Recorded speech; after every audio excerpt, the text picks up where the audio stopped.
Hello and welcome to Mind the Gap, a unique podcast by Whitefield Global School, where we explore spaces that matter the most. Spaces between parent and child, between generations, between technology and traditions. And today, we are here to discuss a wonderful topic titled Reading a World Between Lines, where we aim to understand the difference between learning to read and choosing to read. In today's fast-paced world, where notifications compete with novels, where screen has replaced stories, we as educators and parents understand that reading is not just an academic skill. It is a gateway to imagination, critical thinking, and curiosity. And so, we are here to rediscover the joy of reading and to ask ourselves a very important question. When was the last time we turned pages instead of scrolling on our screens? So come join us for this unique, sparkling conversation where we discover that the shortest distance between two hearts is often found in a world between the lines. Welcome to Mind the Gap once again. I'm your host, Sita Shankar. And with me on my right, we have our esteemed parents. And on my left, my beloved students. And let's begin with introductions. My name is Joby George. I'm the parent of Noah George, studying in 6th Light. I'm glad to be here. I'm working at MathWorks as an engineering manager. Hi, my name is Shanta. I am Dhruti's mother. And I am a software professional with 18 years of experience. I work with Airbus. My passion is reading. Also, I do Kriya Yoga. And also, I love to paint and travel. Thank you. Good morning, everyone. My name is Ruhi Sadik, and I'm a humble homemaker and a proud parent of two beautiful and brilliant girls. Mariam, my younger daughter, is sitting right here in front of me. And Hannah, she graduated from WGS this year. Academically speaking, I hold a degree in life science and psychology. And I've worked as a quality analyst at MNC. Hello everyone, my name is Divya. I'm parent of Aditri Bhandari, 10th heir. So I work as a consultant in Oracle. So my hobbies are reading. So we both, mother and child, we ensure that we buy a lot of books and spend time reading. Thank you. Hi, my name is Noah George. I'm from class 6 Light. Reading is one of my most favorite hobbies. Thanks. My name is Dhruti Gundar. I'm from 7th Earth and I've loved reading ever since I was 6 years old. I love reading, painting and traveling. Thank you. Good morning, everyone. I'm Mariam Sadik. I'm currently studying in grade 9 Fire. I'm a passionate reader and a budding author. I've recently written this book. It's called God's Own Children.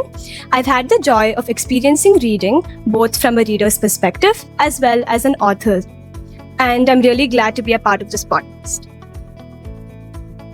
Good morning, everyone. My name is Aditri Bhandari and I'm Jake the Head. I enjoy to spend my time watching sports with my mother and reading books. Thank you. Thank you for those introductions. And we have a very accomplished panelist today. And let me start with bringing Ms. Shanta into the conversation. I would like to start this conversation by asking a very important question. Do you think reading is a habit, a skill, or a hobby? I think it would start as a hobby because you have new experiences while reading. And over the years, as I grew up, I think it became a skill because that is the way you keep on learning and, you expand your horizons. So it is a skill, I would say. And after that, it becomes a habit, I think. Yes. It moves on to become habit. So we'll bring in Dhruti into the conversation. When did you start reading? When did you develop a penchant for reading, and how has it changed you? I started reading when my aunt bought me Harry Potter and the Philosopher's Stone when I was 6 years old. And at first I thought the book was very boring, but after I read a bit, then I realized it was very interesting and I would love to explore the world of reading. So I kept on reading the series and then expanded into more and more books. Children read a lot of books that are fiction usually, right? And sometimes as parents, we don't have a control on the quality of content that they are consuming. Mr. George, in your opinion, how can a parent influence the reading choices of their child? Yeah, I think that's a good question. I think children have a variety of choices now, right? So from fiction to real life to comics, and multiple avenues for them to explore. As parents, maybe I'm just thinking what I normally do for Noah, right? So we have a library subscription where we take maybe 3 books in a week, and in that he normally tends to take like modern comics, like Geronimo Stilton, or I think maybe I'm forgetting some of the other authors, but some of the more modern comics is what he picks. What I normally pick is usually books like Tell Me Why or National Geographic when I go to the store. So, and he reads both of them. He reads both the fiction and some of this Tell Me Why. So it is a good mix of maybe both of this, and as parents we can ensure probably they get maybe a diverse perspective. And at the end of the day, it's up to them as they grow older, right? They get to sort of choose their own, their own alignment of, where they would like to, focus on. Yeah, so that's a wonderful thought that the agency should be given to the children to pick up the book of their choice. But somewhere parents can also bring in a perspective where children get to read a diverse genre of books over a period of time. So we'll ask Noah. Noah, this is a little controversial question. Can I ask you? Should parents decide what books children should read? Sometimes parents can decide because they also went into the children's face and can understand what books are good for us. But at the end of the day, we know our perspective and which books we like. So I think that we should choose our books with a little bit of the parents choosing the books too. All right. So if you can give me a number, if there are 4 books, how many books do you think you would choose for yourself, and how many books would you allow your dad to choose for you? 3 books for myself, 1 book for Ed, I'll just say. Right, that's fair enough. So you've brought the conversation to an interesting point. So Ms. Ruhi, children, when they go to a bookstore and pick up books, and does it ever come to your mind as a parent, what about their academics? How are they going to balance their homework and classwork with the reading time that they get? Yeah, I think reading helps students to increase their vocabulary, creative writing, and linguistic skills. So reading habit helps the students academically as well, makes them intellectual, and makes them successful in life as well. Thank you. This is I like the integrated approach that you brought in, that you don't have to see reading as a separate component and schoolwork as a separate component. It always can be integrated. But let's get Mariam's perspective on this. Mariam, when you're sitting to study, do you get tempted sometimes to just kind of break away from that and go read a book and come back? And has it helped you concentrate better later on? Okay, so whenever I'm studying and if I'm in the middle of a book and it's a very interesting book, then sometimes I do get tempted. Like maybe I'll just finish this one chapter and then get back to studies. But then I feel like for me, priority is more important. If there's a class test the next day, then maybe I'll finish my academic study and then settle in with a book before bedtime and maybe finish it up if it's very interesting. So that's a very balanced approach to and a very good girl approach to reading. But Ms. Divya, when we speak about allowing children to select their own books, with teenagers, there is another aspect to allowing children selecting their own books, because sometimes the books that they want to pick up may not be appropriate for their age. As a parent, what is your take on it? How do you think we should manage that? Yeah, I always accompany my kid to the bookstore. So whenever she's buying something, I'm aware, what kind of books she reads. So with that perspective, I trust the child, and we have that transparency between us that yes, I know the kind of books she is interested in. So I have not faced that problem that I know what she is up to, what is her interest. So it has never come to my mind that yes, because of her age, she might choose some inappropriate book. Aditri, now that your mom has said that she has implicit trust on you, I would want to ask you a question. When you are reading a book, is there any time you felt that maybe this is a book that my parents should read, to understand me better? Or maybe I can recommend this book to them and we can read together. Were there such instances? The kind of books I read are usually murder mystery and like crime scenes. So I don't really recommend such books to my mother because she reads the wise kind of books, and my dad doesn't really read much books. So I wouldn't really recommend any of the books that I read. But if I have certain books in mind that are the type of genre that my mom reads, then I might recommend it to her. So we now know that you read a lot of mysteries and thrillers, but expanding their reading choices from fiction to a little bit of non-fiction to a little bit of other genres which can help them, or maybe a self-help book. Mr. George, do you think that kind of variety will help the child going forward? And how do we motivate them to pick those books up on their own rather than the choice coming from the parent?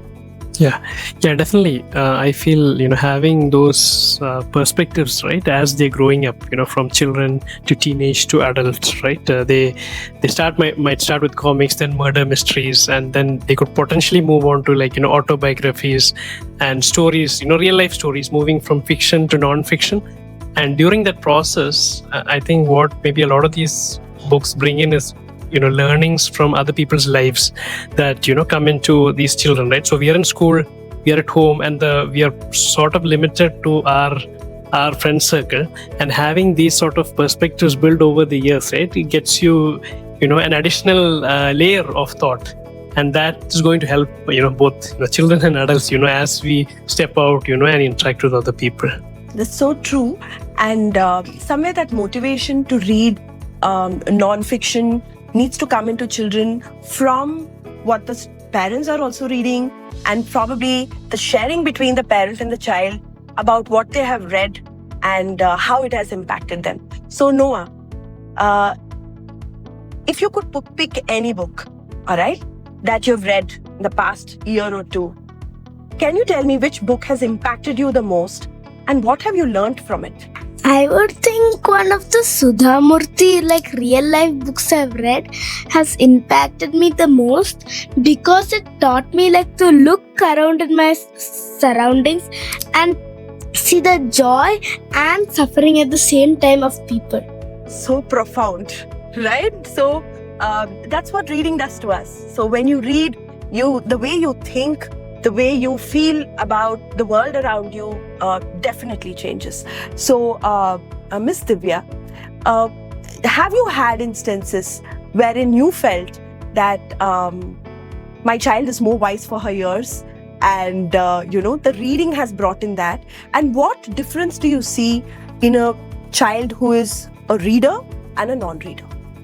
Yeah, I do see, because her vocabulary has changed, the way she sees things, the way she talks, the way, the confidence level, what she has definitely an impact because of the books.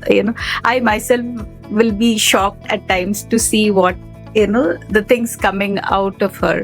But how does reading a book define you or change you?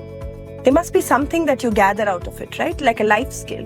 What have you developed that you don't see around non-readers? And why would you recommend reading? So I see a difference with my younger daughter, who is a sports person, and Dhruti is a completely reader all the time with books. she always comes to ask Dhruti, what is the meaning, of this or that. She looks up to Dhruti because she knows that Dhruti knows a lot of things that she doesn't know, and vocabulary, for example, general understanding of things, how to handle a situation. So yes, that kind of maturity she has got, I think, because of the books she's been reading. Wonderful. That's such a nice anecdote. Very good, Dhruti. And you tell me, Dhruti, how has it impacted you? Reading, how has it changed you? Reading has allowed me to see different perspectives, because at first I was only able to see my perspective and how I see the world. But after reading books, I'm able to see others' perspective and how they might think of a situation. As a best friend to a person, and depending on what type of books you read, you can think of the world differently. So if I read more about murder mystery, then maybe I'm more suspicious about things. But if people read more wise books, then they'll become a better person as a whole, and they'll have a better, bigger heart. How did you motivate your daughter to write a book? Because there is a difference between a reader and an author, right? You can have many readers, but authors are people who create their own stories, right? How did that happen, and how did you motivate your child to start writing a book? When they were small kids, I used to read bedtime stories. So the habit of reading books started when they were very young. And I used to encourage and motivate them to read children's books a lot, adventure books, Enid Blyton's. And as she grew, she started reading more adventure books, Nancy Drew's and Agatha Christie's. Even we both love murder mysteries, so we like adventures. So she used to come up to me with her own stories, and we travel a lot. So I would always ask her to carry a small book, and wherever we go, I used to ask her to pen down her, her thoughts, her feelings, her emotions, and what all has been, what she has observed during her travels. And she also used to write diary. So that was a very good habit. And last year, she just found this article in the Times of India, where it said that, you can come up with your own book.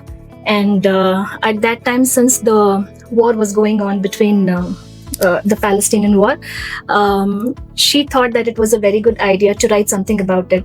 And she's very passionate, she's very compassionate. She has empathy, sympathy, and she's a very caring child. So that war, I think somewhere she was very disturbed, and she just wanted to write down her feelings about that. And she came up with a very wonderful book, and that's how she just penned down her feelings, and she just started writing. That's a very nice story, and something that we could share with the entire community of students. How did you, Mariam, transition from being a reader to an author? What was your personal journey? So ever since I was a child, literature always fascinated me, whether it was reading or writing. I remember my mother reading books almost every single day, and I think that played a very important role in me beginning my reading journey. So I've always been like a very avid reader, and once I get my hands on a book, I try my best to complete it as fast as I can.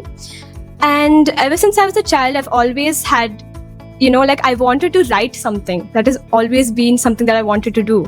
So when the mail came from school that, Braille Books is a platform where children can write books, I was like, yeah, this is it, and I'm going to go for it. And I've always wanted to write about something that really reflected me. So I didn't want to write about a fairy tale or something fantasy or maybe fictional. I wanted to write about something that would cause an impact. So seeing the war scenario, I was very motivated to write about it. I was also inspired by the diary of Anne Frank, as she was a child in such a situation as well. So yeah, that's how I began writing.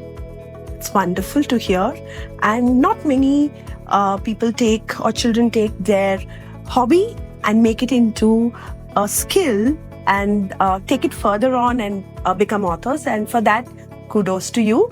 I think in this round, I would like to ask each one of you your favorite book and how has it impacted you. So probably we'll start from Noah. and then we'll take the parents' input as well. Yes, Noah? My favorite book so far might be Alex Rider because it's about a teenage spy. He is very smart and makes use of the very tiny resources he has. He is really clever and creative. So this taught me to be a bit more creative and make the best of what I have. My favorite book is Sherlock Holmes, The Complete Adventures of Sherlock Holmes, because it taught me to observe and look at my surroundings differently, and just the way Sherlock does, I'm able to think and adapt to a situation. I have many favorite books. So if we talk about my recent favorites, then it would be this book called Atomic Habits. It really inspired me. It was a recommendation from my father. And it taught me that small little things that we do can create a big impact, and that we should start small. And talking from an adventure perspective, I would say Agatha Christie mystery series, all of them are my absolute favorite. As Mariam said, you can't really pick a favorite book if you enjoy reading books. So if I had to pick my recent favorites, then it would be Little White Lies. And it's also about a girl growing up and how she has faced life and how she experiences it and how she deals with it. So I really am motivated by that. My favorite book is Focus on What Matters. So this book has helped me in the world of distractions to concentrate on what truly is important for me, and what are the things that I should concentrate on, what things I should ignore. So this is my favorite. Well, as Mariam said, we have a lot of favorite books, and we do have a small library. So we have all the collections of Agatha Christie and Sherlock Holmes. But to name one favorite book, I think I will go with The Alchemist, because Alchemist, it says that destination is not important. Your journey is. So you should enjoy every little experience in your life. And, if you really want to get something, then the whole universe helps you. It shows you signs. So follow your heart and make everything matter. Okay. So, some of the books that have really impacted me in my life is some I read in my college days. One was Rich Dad Poor Dad, which taught me about the finance aspect of life and how do you handle finances, how to take care of that.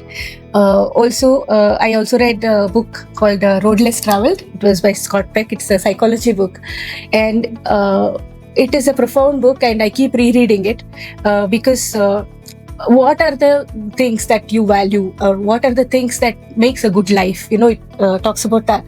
So which is always a go-to book for me. Yeah. So those are some. So we also have a smaller collection at home, and I'm not an avid reader, and I have probably an uncommon selection, for maybe I'll pick two. One favorite book might be like the Tintin series. I like that because, it's energetic, it's adventurous, and it's a lot of fun. And also, Tintin travels to a lot of cultures. So you got to learn maybe from other countries and other cultures through that. And the second book that I read almost daily is just is the Bible, to, meditate and, pray and, understand about other people, etc. So I use that as sort of my meditation book. One book I would recommend to my dad would be a Sudhamurthy book, because it changes everyone's perspective. I would also recommend Harry Potter because he could see my perspective at school and how I face things at school. I would recommend Harry Potter and the Prisoner of Azkaban because it is a fast-paced, a page-turner type of book, and my mother would really enjoy the plot twists. I would recommend my mother to read the book Life of Pi. It's a movie that we've watched, but then again, I feel that movies and books could be very different. And the joy of reading the book is something I want her to experience. And I would also want her to read Pirates of the Caribbean. It's full of mystery. It'll keep you hooked. And I think it's something my mother would really enjoy because she loves mysteries. If I had to recommend a book to my mother, it would be Little Women, and it would really inspire her and also tell her about how girlhood is and how growing up as a girl is, because she might have forgotten it. Yeah, I would like to recommend The Courage to be Disliked, because in a world where we live today, we focus on how many people like us, how many people comment on us. So that book gives a perspective of, yes, there are people who dislike us, and that's okay. That's nothing to do with us, but it is about them. So we should not take such things to heart. So that is what I would recommend to her. Recently, Mariam has started exploring religious books. So I would recommend her to read this book called Secret of Divine Love. I'm sure she would enjoy it and imbibe those teachings of our great prophet, and which would be really very helpful for her. So for Dhruti, I would recommend 7 Habits of Effective People. It's a book that gives you some ideas about how can you be successful with your own in personal life as an individual, and also in relation with the world. How do you explore and how do you synergize? So this will be really helpful for the life. For Noah, maybe as he grows older, maybe one of the books I would recommend is this book by Randy Paul known as The Last Lecture. And so this is a professor who is, who is an accomplished professor and he finds out that, he has a terminal disease, and he may not live for long. So it sort of shows like, okay, maybe what are the things that would matter in life, as you grow older, things would get competitive, school would get competitive, you need to get jobs, you need to do things and, accomplish a lot of things. And at the same time, at the end of the day, maybe there are a lot of other things that also matter in life, so it gives you that larger perspective in life. I think wonderful recommendations from parents today and from our beloved students. Wonderful to know that they are avid readers, and your recommendations will inspire many others to pick up these books. So in the closing thought round today, I would like you all to give your thoughts on how does reading together as a family bring people together.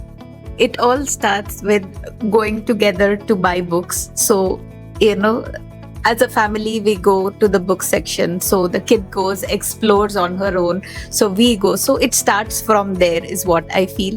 Then we come home. Then, we sit. So she has her own book. I have my own book. So, it's that peaceful time at home which we spend where, otherwise there is a lot of noise. So there is silence at home when both the parent and the child reads. So it becomes a peaceful atmosphere at home is what I feel. That is very important.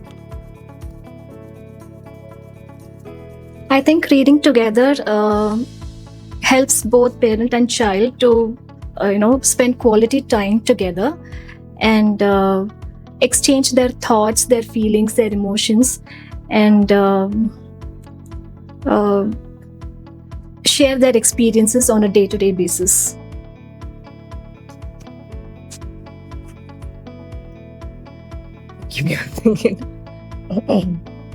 Reading together as a family would be quite a peaceful time.